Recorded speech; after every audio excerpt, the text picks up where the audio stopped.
All right, folks, this is part 2 of how to grow a YouTube channel. In part 1, we talked about the more important part, and that is that content is king. If the content isn't relatable, relevant, and shareable, no one's going to watch or share or care about your content, no matter how well you distribute it. But distribution is queen. There's a lot of tactics you can use to make sure you distribute that great content to optimize its ability to reach more people. So let's now talk about some keys to great distribution. The 2 most important distribution tactics, I would say, are having a solid, catchy thumbnail and having an engaging, enticing title. Why? Because it's the first thing that people see. And depending on how well you do those 2 things will depend on the likelihood of them clicking on your video. Once they click, then it's up to the great content to keep them around for the long haul. And this is why content is king. Because if you have a catchy title, but the content sucks or isn't relevant to your title or thumbnail, then people will just call you out for clickbaiting, which will give you major dislikes and they'll never come back. So first you need to make sure that your content is actually catchy, like we talked about in the last video. And a lot of times when I'm trying to come up with what kind of content create, I'll usually think in my head of some good catchy titles, and then based off of a catchy title that I think of, I will base the content of my video off of that title. The point is, to get people to discover your great content, you need to take some time to come up with a catchy title and a good thumbnail. So let's give you a few tips on how to do that well. First, let's talk about the thumbnail. A good thumbnail fills the frame with your subject. What does that mean? Don't have a bunch of small details in your thumbnail. The thumbnail is already super small on people's screens as they're scrolling through their phones. They need to be able to quickly tell what your video is about based on the thumbnail, as that's the first thing they're going to look at. So make sure your most important, most catchy image is large and filling up the entire frame of the thumbnail. Here's an example of a bad thumbnail my buddy Brendo did of a shotgun mic shootout. He put so many little small things in the frame that I didn't know what to focus on, and everything is way too small for me to be able to tell what the video is about. Not to mention I can't really read the text because it's blending in with the background. Contrast that to one of my thumbnails.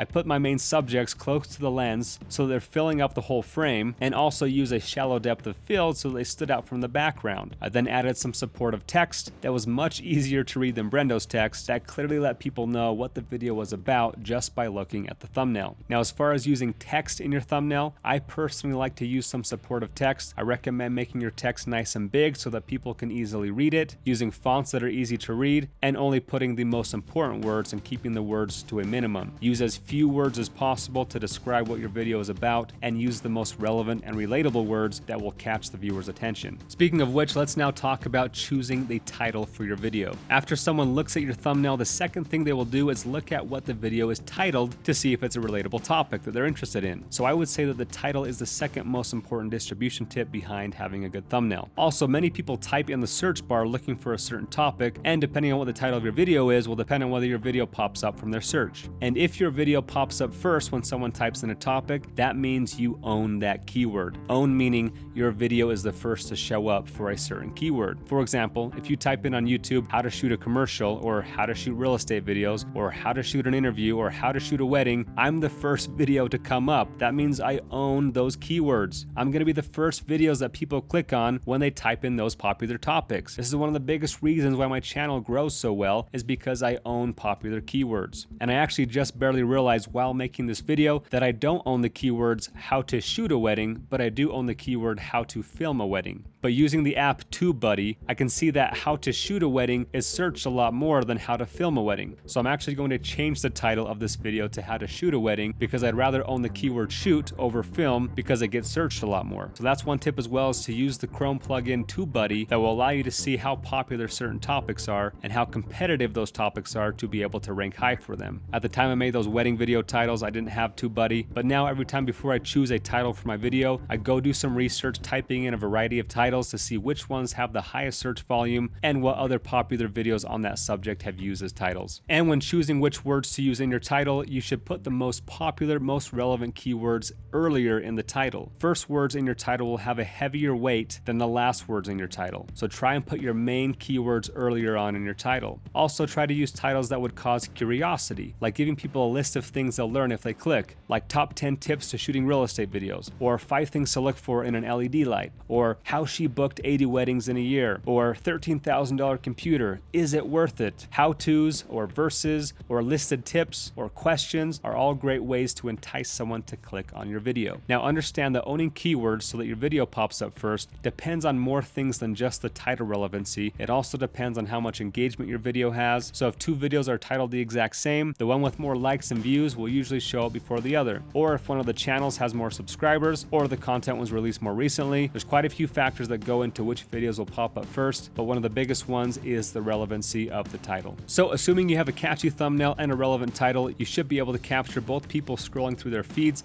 and people using the search bar. As you can see from my analytics though, most of my traffic comes from suggested videos that YouTube shows people on the sidebar or after they view a video, or the browse feature, which is the home screen that people scroll through when they first open the app. Only about 15% of my traffic comes through search inquiries, but still I get 15% more traffic because I own all those keywords. But because of this, slightly more important than the title is going to be having a catchy thumbnail that draws people's attention in as they're scrolling through their feeds or looking at the suggested videos after watching a video. So those are my 2 main distribution tips for getting more views and growing your channel quicker, is having a catchy thumbnail and a relevant, enticing title. If you do those 2 things on top of having great content, then you should start to get more views, which leads to more watch time. And YouTube loves when people stay on YouTube for longer periods of time. So when they see people spending a long time on their videos, their algorithms will promote that video more in the suggested videos and home screen browse feed, which will then lead to even more views and even more watch time. That is how I'm now growing by almost over 1,000 subscribers per day right now, is because I have so many videos that get great clicks and watch times. So YouTube is suggesting those videos to new people every day, thus bringing in new subscribers every day, which then in turn brings in more sales for my course every day. It's just a beautiful, vicious cycle. And the way to measure whether your thumbnails and titles are effective or not is to check your analytics for your click-through rate. This is the percentage of people who see your thumbnail and actually click on it and start watching. And a good click-through rate to shoot for is about 5%. And the higher your click-through rate is, combined with the average duration that people stay on that video once they click, will depend on whether YouTube's algorithms think they should promote your video or not. So your first goal, get people to click. Second goal, get them to stay on that video as long as possible. If you can do those 2 things well, YouTube's algorithms will start suggesting your videos to new viewers. That having been said, that YouTube's algorithms favor longer watch times, it's generally a good idea to make longer format videos, but only if people are actually staying engaged throughout that longer video. Don't just make your videos 10 minutes long if you only have 2 minutes of good information. People will click out after 2 minutes anyway once your content becomes unengaging. But when it is possible to keep an audience engaged for a long period of time, longer videos will get more love from YouTube's algorithms. That's one reason why my videos do so well on YouTube, is because they're all around 10 to 20 minutes long and they're all jam-packed full of valuable info, so people usually watch for a really long time, giving me really good watch times, thus pleasing YouTube's algorithms to go promote that video to new people. So the more engaging videos I put out there, the more daily subscribers I get, because I now have dozens of videos that are all bringing in 20, 30, 40 subscribers a day. So the key to exponentially grow your subscriber base is to have a lot of engaging videos on your channel that YouTube can put in people's feeds. Now there are a few smaller, less important things you can do to optimize your videos, and we'll talk about a few of those briefly. The first we'll talk about is the description. YouTube likes when you provide a lot of detail in your description. This helps them better index your video to know what it's about and to better feed it to interested viewers. It's also a good idea to put as the first words in your description your most popular important keywords. Again, helping YouTube know what the content is about. So a lot of times I'll basically repeat my title in the description in a sentence that is also a call to action to sign up for my course. And speaking of call to action, this is another important part of not only getting people to subscribe and watch more of your videos, but to also get more people to buy your products. So I highly recommend at the end of every video to verbally tell people if they want to see more content like what they just watched, to join Full-Time Filmmaker, or watch my free online filmmaking training to learn more. And then using the end card feature on YouTube, which allows you to put an annotation on the screen for people to click to sign up for your webinar. I also always leave a call to action at the end for people to subscribe, along with the subscribe annotation. Although less than 1% of my subscribers come from clicking on that end screen button, most of them come from clicking on the subscribe button just below the video,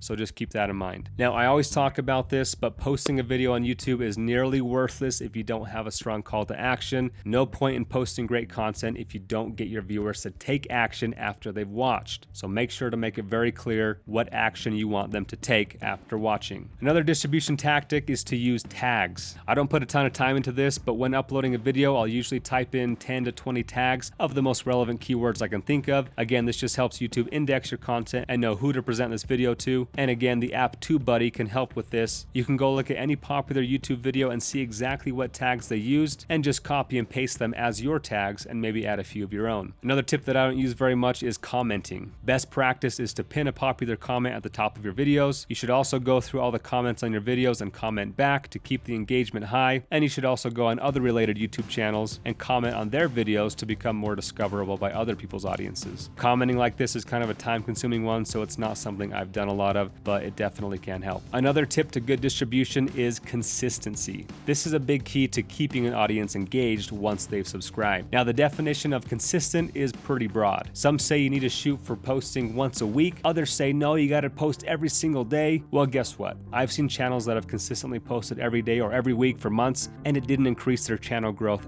at all. So the key isn't necessarily posting as much as you can, as often as you can. The key is to post as much quality content as you can. If that means you can only produce one great piece of content a month, then do it once a month. That's what I've done during my periods of growth, is I've only posted one, maybe two videos a month. In the past 3 years, I posted 44 total videos, so that's barely over one video a month. And by only posting that one video a month, I've been able to grow 500,000 subscribers. Yet there's thousands of channels out there who are posting every single day that aren't growing at all. So don't get confused about this consistency thing. It's not about posting a lot or every single day. It's about posting as often as you have content that is relatable, relevant, and shareable. For me, that's once a month, so I make sure to be consistent in posting at least every month. That way my audience knows they can expect that one video a month. And if I go a month or two without posting, I'll start to lose engagement, as my subscribers will start to lose interest because I'm not posting at least on that consistent schedule that I was earlier. So yes, be consistent, but only post as often as you can post quality content. Next tip, what days and what time of the day should you post? Now this depends on your audience, but ultimately I've found that it really doesn't matter. I've posted in the morning, in the afternoon, at night, Mondays, Fridays, Sundays, and I've found that good content is good content. Doesn't matter when you post.